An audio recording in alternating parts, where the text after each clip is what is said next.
Salam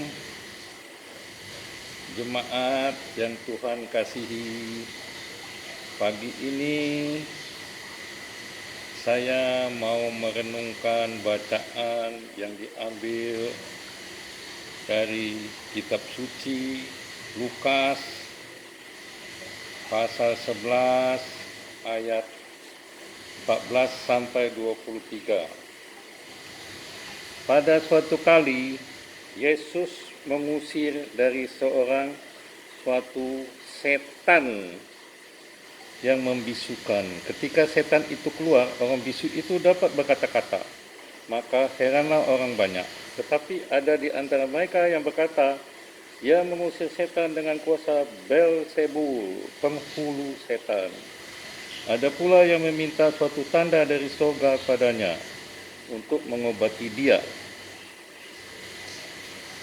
Tetapi Yesus mengetahui pikiran mereka, lalu berkata, setiap kerajaan yang terpecah-pecah pasti binasa, dan setiap rumah tangga yang terpecah-pecah pasti runtuh. Jikalau iblis itu juga terbagi-bagi dan melawan dirinya sendiri, bagaimanakah kerajaannya dapat bertahan? Sebab kamu berkata bahwa aku mengusir setan dengan kuasa Beelzebul. Jadi jika aku mengusir setan dengan kuasa Beelzebul, dengan kuasa apakah pengikut-pengikutmu mengusirnya? Sebab itu merekalah yang akan menjadi hakimu. Tetapi jika aku mengusir setan dengan kuasa Allah, maka sesungguhnya kerajaan Allah sudah datang kepadamu. Apabila seorang yang kuat dan yang lengkap bersenjata menjaga rumahnya sendiri, maka amanlah segala miliknya. Tetapi jika seorang yang lebih kuat daripadanya menyerang dan mengalahkannya, maka orang itu akan merampas perlengkapan senjata yang diandalkannya dan akan membagi-bagikan rampasannya. Siapa tidak bersama aku, ia melawan aku. Siapa tidak mengumpul bersama aku, ia mencerai-beraikan. Puji Kristus. Demikianlah Injil Lukas pagi ini yang saya bacakan. Setelah Yesus menyembuhkan orang bisu, langsung dia didakwa oleh orang lain bahwa dia menyembuhkan dengan kuasa setan, kuasa Beelzebul, kuasa gelap. Saudara-saudara sekalian, inilah halangan banyak yang disampaikan kepada Yesus. Yesus mau memberikan karya baik, karya penyembuhan, supaya orang-orang banyak yang bertobat. Tetapi banyak juga di antara kita yang pikirannya negatif. Kita meremehkan cara penyembuhan Yesus. Padahal kita sendiri belum tentu bisa menyembuhkan orang bisu karena dimasukin setan. Betul nggak?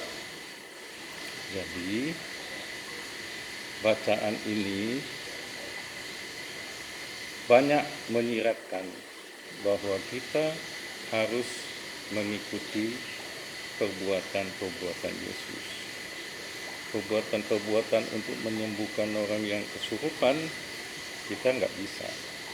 Tapi kita bisa memberikan kebaikan-kebaikan yang diberikan Yesus kepada orang lain. Nah, kebaikan itulah yang harus kita laksanakan, yang tersirat dari bacaan ini. Lalu tersirat yang lebih dalam lagi, bahwa kita harus mempunyai kekuatan yang lebih. Kita harus sanggup menderita seperti Yesus, penderitaan kedagingan yang lebih kuat. Jadi kalau kita lebih kuat, kita mampu mengatasi semuanya. Itu adalah tersirat yang lebih dalam. Kita harus lebih kuat. Lalu ada tersirat yang lebih lagi. Kenapa setan ini bisa keluar dari tubuh si bisu? Apakah ada malaikat yang datang menarik kupingnya, atau suara Yesus sangat berkuasa? Itu kita nggak tahu. Yesus hanya mengatakan, saya mengusir setan dengan kuasa Allah, karena keadaan Allah sudah datang kepada kita. Jadi ada hal yang tidak bisa kita renungkan, yang belum bisa kita lihat apa yang tersirat. Itu adalah misteri Allah. Misteri Allah kita tidak perlu mencari-cari lagi. Itulah iman kepercayaan kita. Demikianlah renungan saya hari ini, yang mudah-mudahan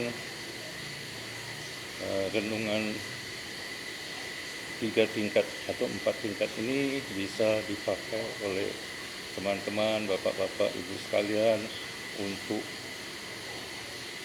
mencari tafsiran-tafsiran baik dalam kitab suci maupun tafsiran-tafsiran dari pekerjaan masing-masing. Terima kasih, semoga bisa melanjutkan renungan yang lain di akan yang masa datang. Amin.